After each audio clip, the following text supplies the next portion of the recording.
Hello दोस्तों, आज का हमारा प्रश्न है प्राचीन भारत के राज्य के प्रकारों की विवेचना कीजिए। तो चलिए देखते हैं।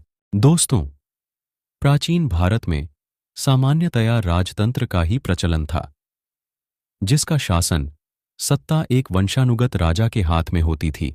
किंतु प्राचीन साहित्य एवं विदेशी लेखकों के विवरण से इस बात की सूचना मिलती है कि राजतंत्रात्मक राज्यों के साथ ही साथ प्राचीन इतिहास के विभिन्न युगों में कुछ अन्य प्रकार के राज्य भी थे, जिनका विवरण निम्न है।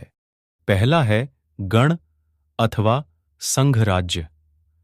दोस्तों, इसमें शासन सूत्र एक आनुवंशिक राजा के हाथ में न होकर गण अथवा संघ के हाथ में होता था।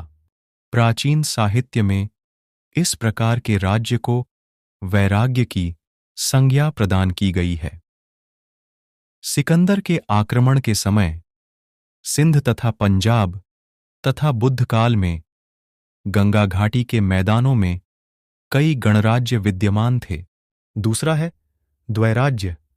दोस्तों, इससे तात्पर्य उस राज्य से है जिसमें एक ही साथ दो राजाओं का शासन होता है। यूनान के नगर स्पार्टा में इस प्रकार का शासन था। यूनानी लेखकों के वितरण से पता चलता है कि सिकंदर के भारत आक्रमण के समय सिंध में इस प्रकार का शासन तंत्र प्रचलित था। तीसरा है नगर राज्य। दोस्तों, इसमें किसी प्रमुख नगर को राजधानी बनाकर सीमावर्ती भागों पर शासन किया जाता था। ऐसे राज्यों का प्रचलन प्राचीन यूनान में अधिक था। यूनानी लेखकों के विवरण से सूचित होता है कि सिकंदर के आक्रमण के समय पश्चिमोत्तर भारत में कुछ राज्य उसी प्रकार के थे। चौथा है संघीय तथा संयुक्त राज्य। दोस्तों, प्राचीन भारत में संघीय अथवा सम्मिलित राज्यों के अस्तित्व के भी प्रमाण मिलते हैं। उत्तर वैदिक युग में कुल 5 राज्यों का एक संघ था। सिकंदर के आक्रमण के समय पंजाब में मालवा तथा क्षुद्रक गणों का संघ राज्य था। मौधेय गणराज्य में भी 3 राज्य सम्मिलित थे।